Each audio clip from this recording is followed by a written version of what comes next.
कह रही है प्रशासन जांच करना नहीं चाहता। ये बड़ा आरोप वीणा देवी लगा रही है। आपको बता दूं, सूरजभान सिंह की धर्मपत्नी है वीणा देवी, जिनको आरजेडी ने प्रत्याशी बनाया है और जो कल पहुंची थी बीते दिन शव यात्रा में भी। और आपको सुनवाते क्या कर रही हैं।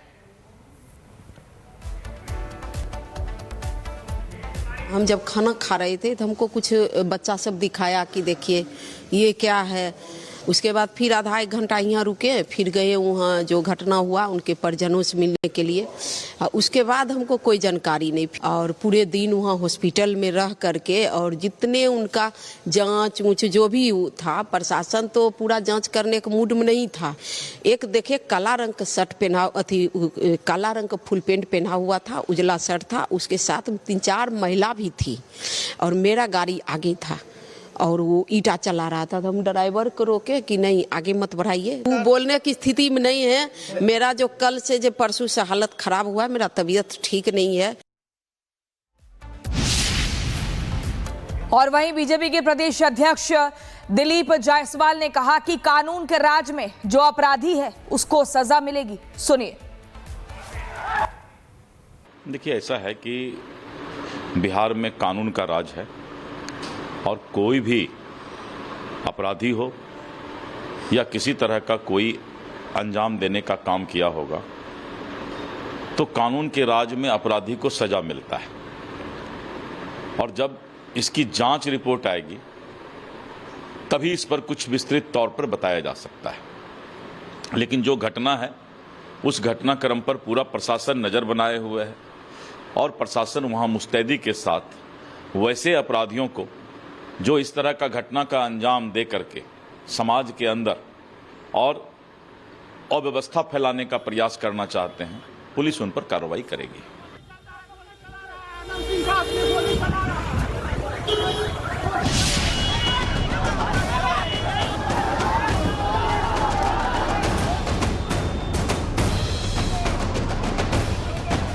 मोकामा में जनसुराज समर्थक दुलार चंद यादव की हत्या के बाद चुनाव आयोग ने बिहार के डीजीपी विनय कुमार से हत्याकांड की पूरी डिटेल मांग ली है।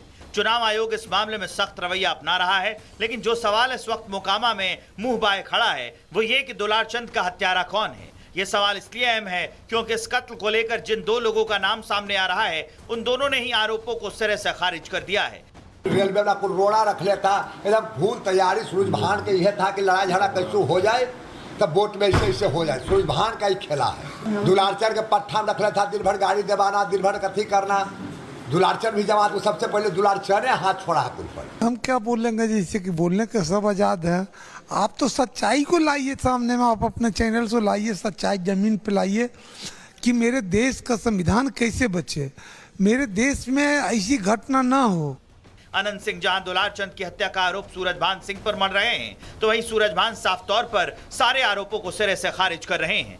उल्टा वो इस मामले की जांच करवाने की मांग कर रहे हैं। लेकिन इस बीच दुलारचंद यादव के पोस्टमार्टम जांच करने वाले डॉक्टर्स की टीम ने यह दावा करके चौंका दिया है कि दुलारचंद की मौत गोली लगने से नहीं हुई है।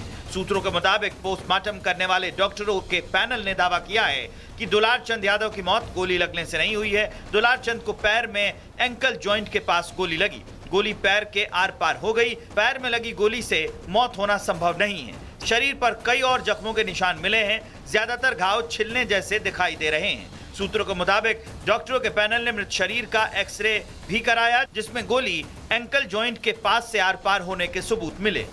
अभी तक टोटल 3 जो है एफआईआर दर्ज हुई हैं। पहली जो है जो मृतक के पोता के द्वारा की गई, दूसरा जो है एक पार्टी के समर्थक द्वारा और तीसरा जो है पुलिस के बयान पे जो एफआईआर दर्ज की गई हैं। टोटल 3 एफआईआर हुई हैं। उसमें अभी इन्वेस्टिगेशन और जो आगे का कार्य अभी चल रहा है। 2 जो है वीडियो फुटेज और जो साक्ष्य हैं उनके आधार पर 2 व्यक्ति की अभी तक पहचान हुई है, जिनको हम लोगों द्वारा डिटेन किया गया है। अनंत सिंह के खिलाफ भी कोई एफआईआर दर्ज हुई? हाँ, उसके जो मृतक के पोता हैं उनके द्वारा जो है उनको जो उनके दादा की मृत्यु हुई है उसमें नामजद अभियुक्त बनाया। फिलहाल पुलिस को भी दुलारचंद यादव की अंतिम मेडिकल रिपोर्ट का इंतजार है, जिसके बाद ही पुलिस आगे की जांच की दिशा तय करेगी। लेकिन पुलिस के लिए चुनौती दुलारचंद के हत्यारों के साथ साथ मोकामा में कानून का इकबाल कायम करने की भी है, क्योंकि शुक्रवार को मोकामा और बाढ़ के बीच पंडारक में फिर से कुछ ऐसा हो गया जिसने दुलारचंद यादव के समर्थकों का गुस्सा बढ़ा दिया और ये सवाल खड़ा कर दिया है कि मोकामा में पुलिस का राज है या अपराधियों का। दरअसल शुक्रवार को दुलारचंद यादव की हत्या के 29 घंटे बाद उनकी शव यात्रा निकली थी, जिसमें मोकामा से आरजेडी प्रत्याशी और सूरजभान सिंह की पत्नी वीणा देवी भी शामिल हुई। लेकिन जैसे ही शव यात्रा मोकामा बाढ़ के बीच पंडारक के पास पहुंची, यात्रा में शामिल लोगों पर पथराव होना शुरू हो गया, जिसकी चपेट में आरजेडी प्रत्याशी वीणा देवी की गाड़ी भी आ गई। हैरानी ये है कि शव यात्रा के साथ पुलिस टीम भी मौजूद थी, लेकिन पुलिस मूक दर्शक बनी रही। वो तो गनीमत रहा कि बवाल की आशंका के मद्देनजर आसपास अर्धसैनिक बलों की टीम तैनात की गई थी, जिसके चलते बवाल नहीं बढ़ा, वरना पंडारक में एक बार फिर दो गुटों के बीच हिंसा भड़कने की आशंका थी। हम लोग 5-6 बजे मराठी में स्कूल में खाना खा रहे थे, अपना प्रोग्राम खत्म करके तब हमको मोबाइल पर कुछ लड़का आकर के नींद दिखाया कि देखिए ऐसे ऐसे हो गया। फिर हम लोग वहाँ पर जो हमारा प्रोग्राम था उसको बंद करके मोकामा आ गए घर। फिर थोड़ा देर बैठे, एकदम लग रहा था कि मेरा दिमागे नहीं काम कराई, क्या हो गया। अब उनका परिवार मेरा रिलेशन अलग, एक रिश्ता पार्टी पॉलिटिक्स वो अलग है, लेकिन इनका रिश्ता मेरे परिवार से अलग है। हालांकि घटना के बाद आरजेडी प्रत्याशी वीणा देवी ने इस मामले में केस दर्ज कराया है। आरोप एक बार फिर अनंत सिंह पर लगा है, लेकिन अंतिम सूचना मिलने तक इस मामले में भी पुलिस ने सिर्फ दिखावे वाली कार्रवाई की है। में जो है जो प्रक्रिया है उसके तहत जो भी कानून प्रक्रिया उसके तहत जो है सारे कार्य हो रहे हैं। अभी जितना है जो पोस्टमार्टम है जो मेडिकल बोर्ड के गठन के बाद जो है किया गया है, तो बाकी भी जो प्रक्रिया है वो उसके तहत होगा। तो उसमें अगर मजिस्ट्रेट जांच भी आता तो वो भी हो जाएगा और वो उसका निर्णय जो है जिस संबंधित जिस प्राधिकार को लेना हो तो वो लेके करवा सकता है। कुल मिलाकर दुलारचंद की हत्या के बाद से ही मोकामा और टाल क्षेत्र उबल रहा है। दुलारचंद के परिजनों का सीधा आरोप जदयू प्रत्याशी अनंत सिंह पर है, तो वहीं डॉक्टरों के पैनल के नए खुलासे ने मामले को और ज्यादा पेचीदा बना दिया है। ऐसे में पुलिस की जांच के बाद तय करना होगा कि मौकाए वारदात के वायरल वीडियो में जब अनंत सिंह काफिले से आगे निकलते दिखाई दे रहे हैं, तो फिर पीछे वो कौन लोग थे जिन्होंने दुलारचंद यादव पर हमला किया और उन्हें मार डाला। जाहिर है साजिश की जड़ें गहरी है और पुलिस की सही जांच ही इसे पर्दा उठा सकती है। Bureau report, Republic Bharat.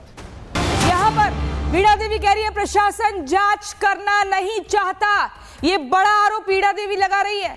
आपको बता दूं सूरजभान सिंह की धर्मपत्नी है वीणा देवी, जिनको आरजेडी ने प्रत्याशी बनाया है और जो कल पहुंची थी बीते दिन शव यात्रा में भी।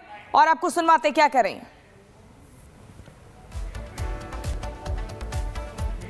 हम जब खाना खा रहे थे तो हमको कुछ बच्चा सब दिखाया कि देखिए ये क्या है।